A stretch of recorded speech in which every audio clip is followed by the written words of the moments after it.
How to fix WhatsApp call unavailable problem easily and fast. Hello guys, so in today's video I'm gonna show you 3 ways to fix this problem. The first way is you have to go into the settings, open the settings, go to the wireless and networks, go to the Wi-Fi and then disable it and enable it again. That's the first way.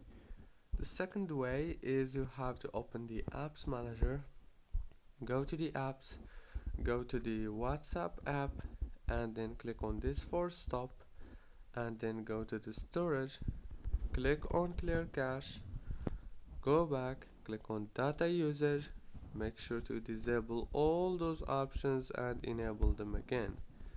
And the last way is you have to go to the Play Store or the App Store and then update WhatsApp right there. Don't forget to like, subscribe.